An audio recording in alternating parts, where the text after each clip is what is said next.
As we are filming this, it is Monday, December 9th, 2019. A new Pioneer banned and restricted announcement was released earlier this afternoon.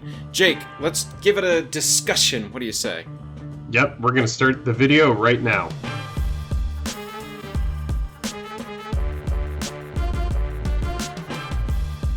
Hello and welcome to the day. Thank you for spending your time with us.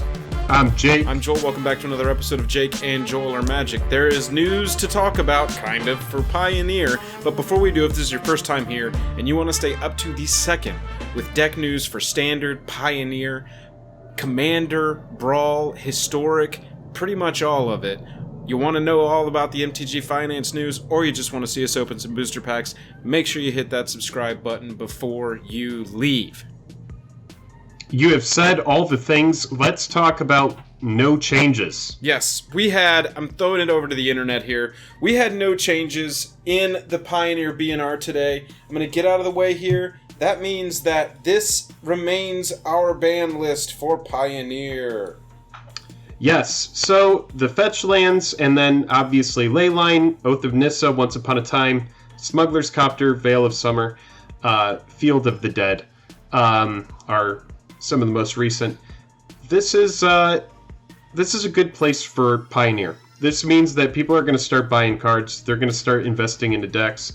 I think we've probably seen the last big ban. If there's something that you think needs to be banned based on what you've seen, other than like Teferi, which we always hear about Teferi, please. I don't want to hear one more person tell me Thoughtseize should be banned. Yeah, Thoughtseize is a very fair card. I kind of understand when you talk about a Teferi ban, but honestly, I think the format's in a really good place, and it's in a spot where it's going to start to develop more. Yeah, speaking of the metagame, speaking of the format, let's look at it right here. We got Simic Nexus at the top, which is annoying to play against. We got Jeskai Control, also annoying to play against. However, both those decks, if you've got the right kind of mid-range and or aggro, you can get in under those decks before they really have the opportunity to set up. Past that, we've got Mono Blue Devotion kind of coming out after Black got banned into the dirt. Well, kind of. Copter got banned, and that was a huge enabler in that deck. You got Human Weenies, which is starting to make a show. Blue-White Control, which has been around. Is It Phoenix, which has been around. Boros Feather has kind of become the new version of the Burn deck because it's got more mid-range push capability. And then past that, we got stuff that's under 2% of the meta with Fires, Super Friends, Bant, Possibility Storm for Infinite Possibilities, Mono White Auras, which I know Jake is super excited about. And then we actually start seeing some tribal stuff down here. Zombies, Mono Black Banfires, Bant Spirits, Vampires. Oh, yeah. I think I said Vampires just now. But Vampires. Yeah. No, what this shows me, and if you look at a lot of these decks, they represent like 2% or less of the meta. And that means that this is developing. The number one deck, and we know this is a small sample size, but the Simic Nexus deck only is representing about 6% of the meta. So when you think about it, the format is far from solved. People are throwing spaghetti at the wall trying to figure out what decks work and what decks don't. So no changes, although it seems like it's a pretty simple, we don't really have much to talk about. We actually do, because it just shows that the format is going to start to develop. We're going to start to see cards start to go up in price. So if there's anything that you're kind of on the fence for, thinking, am I going to play it in a deck, I would go ahead and pick it up now if it's low. No real reason to buy into really expensive cards at this point. I would imagine in the future we're going to see a Pioneer Masters. Mystery Boosters has a lot of Pioneer staples as well. So it's important to keep in your mind. Yeah, absolutely. What we start seeing from these top-end decks, Tamiyo, I've seen in quite a few decks, and her price is still pretty low. Brazen Borrower, very expensive, still in print, mythic.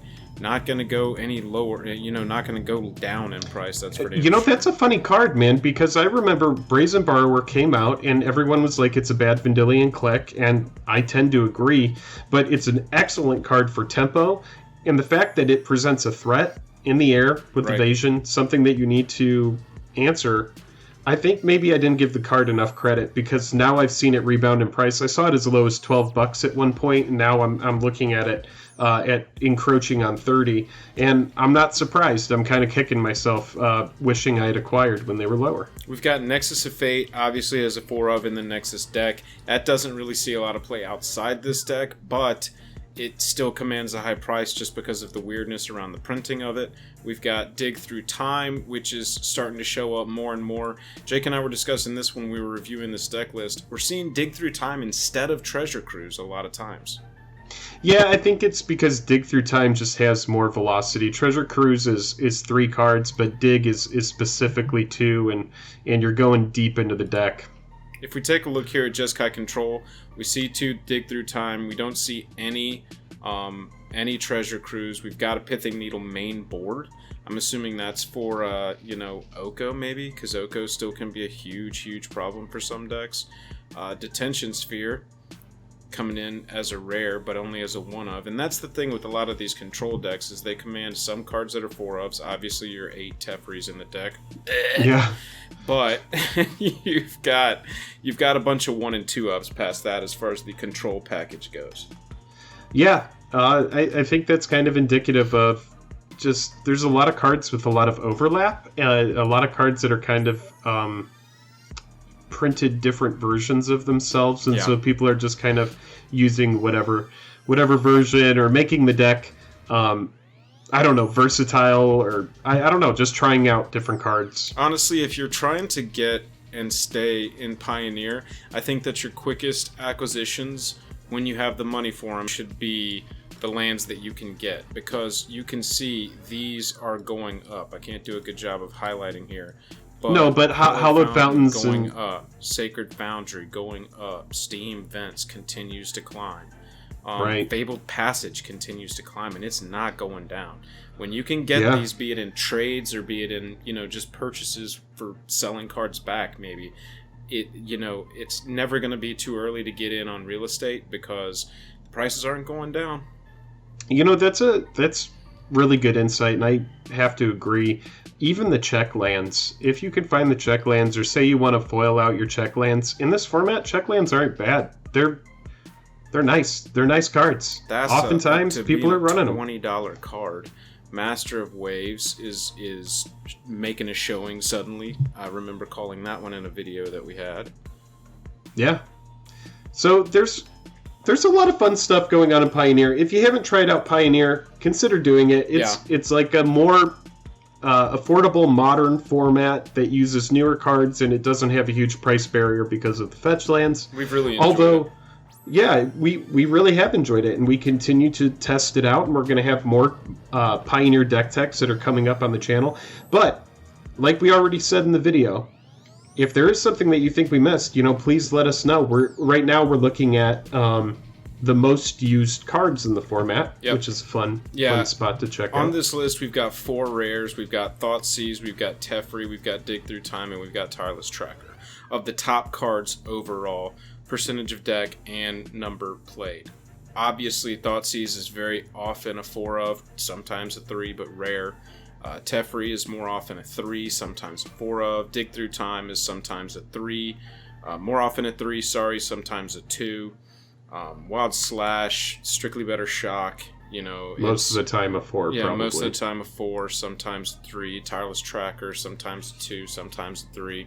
Your top creatures over here, we've got a few rares. We got Tireless Tracker, we got Brazen Borrower at Mythic. We've got your Gilded Goose and our Bone Crusher Giant, Lovestruck Beast, Glory Bringer. These cards. These cards are really defining the format, especially. These are a lot of cards that we talked about here. Absolutely. Glorybringer and Lovestruck Beast and Bone Crusher Giant and Scavenging Ooze. And look at this. Under these half are great of cards. the time, or it's very close of whether it's a 4-of or a 3-of, but exactly like I was saying, it's not a shoo-in as a 4-of because it can feel clunky as a 4-of in a true aggro deck. Down here, your top spells, Thoughtseize again, Teferi, Dig Through Time, of course, Supreme Verdict. I've seen this card popping up in a lot of decks where the colors can't be countered, man. Right. Can't be countered. And then, you know, ignoring our basic lands here, which, why is the algorithm reporting basic lands? I guess it's to show color distribution vaguely, because you've got, you know, almost half the decks are running blue, less than a third of the decks are running swamps. But past that, just like we talked about, Hallowed Fountain, Fabled Passage, Breeding Pool, these, you know, Ravnica and guilds of Ravnica lands are going to keep going up. Fabled Passage is going to keep going up. And then Botanical Sanctum, just because it's got part blue on it, I'm assuming, and blue is representing, if we can look at it that way, roughly half of the all of those Kaladesh speed lands are starting to move. They're starting to get played, and I'm not surprised. And you know, who could have called that Pioneer was going to come out other than the people that dug it out of the code? Yeah. Honestly, dude, I would have been acquiring those cards if I thought that this format was going to come out. And obviously, I'm happy that I'm so lazy about selling off singles after they rotate, because a lot of my collection has kind of gone up in price just because of the format being announced. Yep, absolutely. We are loving Pioneer. That's going to do it for this video. Really appreciate you hanging out. Like we said, if it's your first time, hit like, hit subscribe. It'll really help you stay up to date on stuff. We are posting videos almost every single day. If you want to hang out with us even more, we're streaming on Twitch twice a week, Tuesday and Thursday evenings. And if you want to support us further, we've got a Patreon. The link is down in the description below. Let us know what you're playing for Pioneer. Let us know what deck you are finding is kind of subversive to the meta. You know, those are the decks I like to play and the decks I like to shoot videos on. Jake, I'm tapped out. Until next time, we will see you next time.